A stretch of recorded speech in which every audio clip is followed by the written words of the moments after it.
Benvenuti listeners, and welcome back to the Anglo-Italian Connection, episode 15. And after last week's great success, I think it was, episode 14 with Uncle Sharma on, focusing on Inter, me and Tommy are hyped for this week, or at least I am. Are you, Tommy? I am hyped, and also I'm not cold, unlike you, are you? Yeah, it turns out that working with children means that you get ill a lot. So after 2 weeks back in school, got myself a cold again, which is nice. So thank you. So hopefully I'm going to try not to sniff throughout the recording, but if I do, Tommy can edit it out. It's fine. So if you won't hear any sneezes, it's because I've cut them out during the editing process. Good work. So Tommy, how are we feeling this week? Well, I'm feeling pretty good because Inter got a win last night against Napoli. We're going to cover that during our Euro review. How are you feeling, Rory? I'm feeling weirdly optimistic about the fact that we've drawn at home to Southampton, which says a lot about the mental turmoil that this club have put me in through the last month. But I get the feeling we're going to be going a bit more in focus on that shortly. So I'm not going to go into it now. But I think it's time for you to take revenge on me for last week's quiz, I think. Exactly. So we're going to jump straight into the quiz. It's going to happen right after the intro. Then in our Euro review, we're going to unveil the results of a poll that we made on Twitter to see what people think. Who's going to make it to the quarterfinals in the Champions League?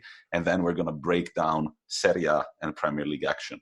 Exactly. We'll find out if people agree with my prediction about Barcelona definitely getting knocked out in the round of 16. We'll see if people agree with me. Out. But before we jump into our time lineup, remember that you can find us on Instagram at Anglo-Italian Pod. And of course on Twitter at Italian Anglo Pod. And now it's my time to take revenge on Rory. I'm genuinely scared. I'm really worried about what I've started here. Let's go.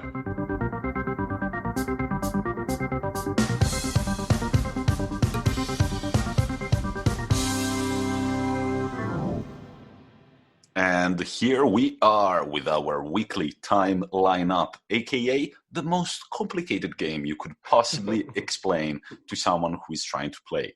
Well, I've thought about it. Every week I think about it, an easier way to say it. But at the end of the day, it's not that complicated.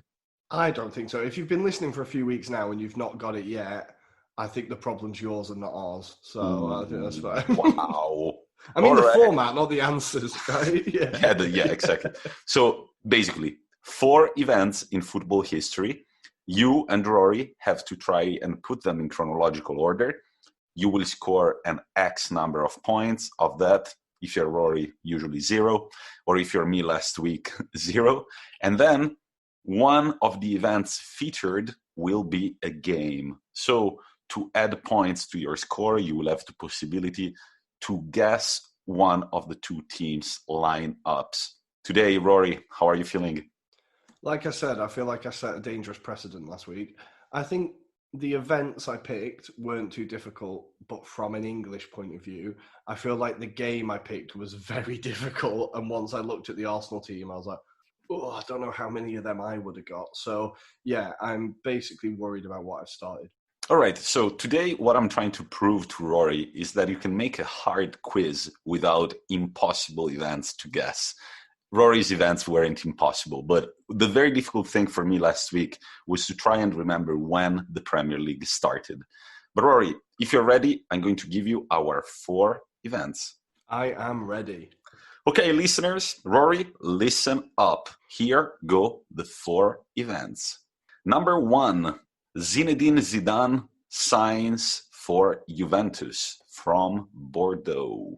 Number 2, Roberto Baggio signs one of the most controversial contracts that will make him move from Fiorentina to Juventus. So the second event is Baggio signs for Juventus.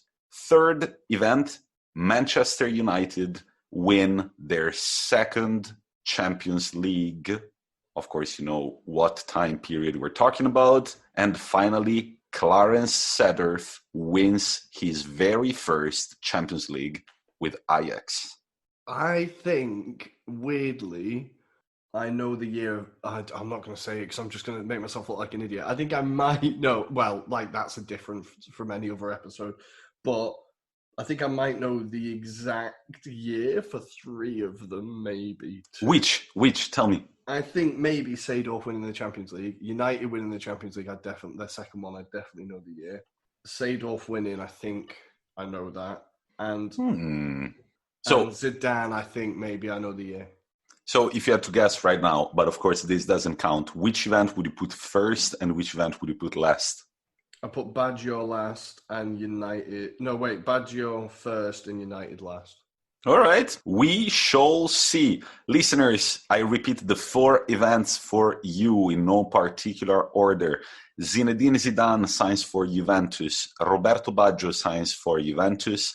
Manchester United win their second Champions League, and Clarence Seedorf wins the first of his 4 Champions Leagues. Oh my God, what a career.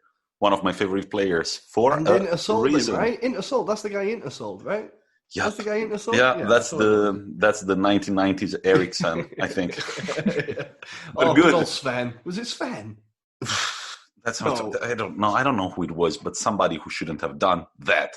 Also because, man, okay, whatever. We're not going to get into it. Yeah, Seedorf was such a good player. There was a game where he scored 2 rockets against Juventus, and solely after that performance, I would never sell the guy. But whatever. So that's our time lineup, and I guess we're all set for our Euro review. Here we are, once again, in our Euro review. So first, we are going to start off with our predictions on the last round of the Champions League. This is the first week, Tommy, that we've not actually had the Champions League to talk about, right? It feels like quite a novelty to be like, we've got the Premier League and Serie A games to talk about. So exactly, it feels like pre-COVID times where there was a break of 1 week before any Champions League fixture. So that's good. It leaves us some time to think and to analyze what's actually going on. Exactly, yeah. I'm quite excited to go a bit more in depth in the league this time. But as always, our first focus is the Champions League. So our predictions, Tommy, spend a few minutes and put out some Twitter polls. Exactly. So they're not really our predictions, but they're the predictions of the Twitter football community. And I think some of the results are pretty interesting. For example, who's going to make it in your opinion, Rory? Why did I call you Rossi? I'll take it.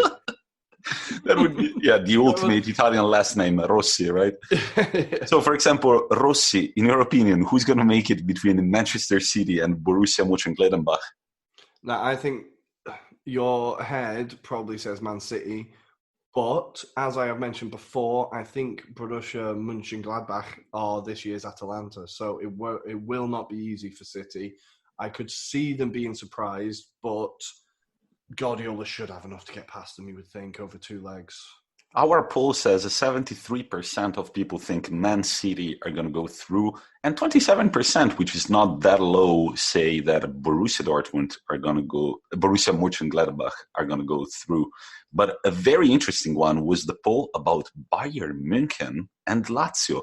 57% of followers think that Bayern München are going to make it through, and 43% think that Lazio are going to claim the quarterfinals. It is a lot closer than I would have had it, I'll be honest. That is a lot closer. I think we might have a few Italians voted in that, right? Yeah, I have no idea, but it's a very interesting result also because 14 people voted. So, I don't know, it's quite a high number considering like our amount of followers and all that. Yeah. Then Atletico Chelsea, 67% sees Simeone's team advance, while 33% only see Chelsea. What are your feelings about that, Rory? I think this is, I think that's probably about right. I think Lampard is obviously doing a very good job with Chelsea at the moment, or they're in a decent position. But Simeone is going to be a bit too wily for him. I think tactically he's going to have his number. I think Atletico should be the favourites for this one. And we talked about them before. Atletico are always quarters, semis. If you know what I mean, I think this year they should make it. I think. 87% of our followers say that Liverpool are going to advance. Only 13% says that Leipzig could make it. And Juventus versus Porto, 91% of followers say that the Bianconeri won't have any trouble advancing. I don't know, man. I don't know. I don't think it's going to be an easy draw. I think that Juventus are going to advance, but Porto could have a saying in that.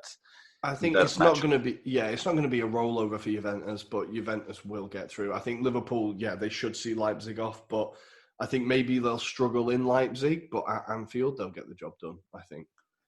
And Barcelona, PSG, Rory, what is your prediction? I did now. I said definitely, right? I said definitely. And they've drawn PSG, who are the other massive underachievers within the Champions League. So it'll be interesting, but I still think PSG will get past them. I'm going to say Neymar, 2 goals over the 2 ties. I think he's going to decide it. Wow, Neymar has been turning up for PSG recently. He wants it now. He wants it. Yeah, one day we should talk about our different perception of Neymar, because I absolutely love him as a player, while Rory is not so sold on him, isn't it? No, not a big fan of him. I can appreciate how good a player he is, but I don't like him. Also, 67% of our followers say that the Frenchmen are going to advance, just like 77% say that Borussia Dortmund are going to come out winners against Sevilla. I thought that would be a closer poll than that.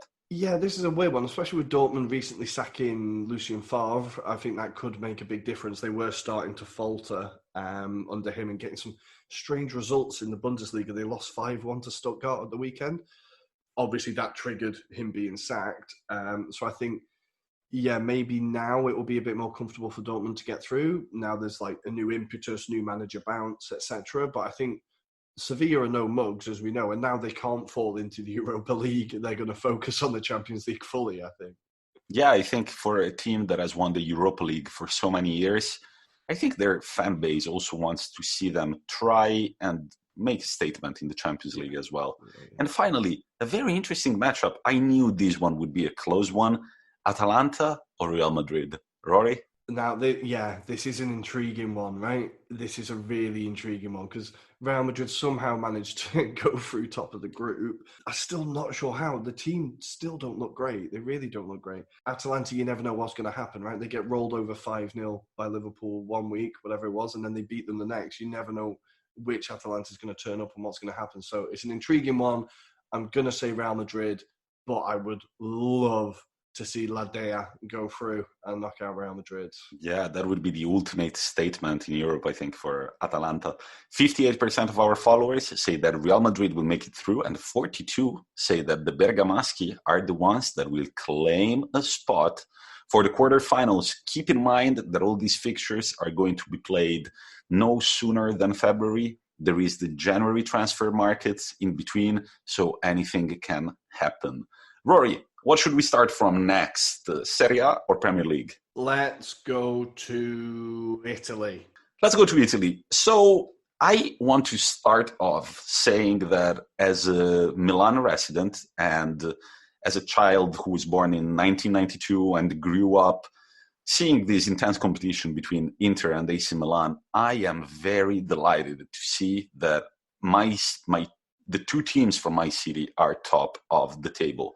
With a very unconvincing but effective win against Napoli last night, Inter are only 1 point behind table leaders AC Milan at the moment, and they also managed to get 2 points off Juventus, who couldn't go further than a draw against Atalanta.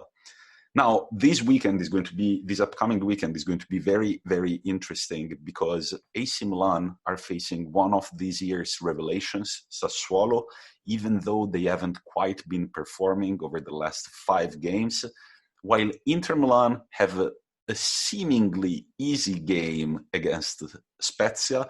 But let's keep in mind that most people would have said that La Spezia would be bottom of the table by now. Instead, they keep making points. They were almost winning against Bologna last night. Remember, we're recording on a Thursday, so last night was Wednesday. They were winning, and then Bologna came back. But sometimes they look like they know exactly what they are doing. So very close. It's very close competition in the Serie A at the moment. I think that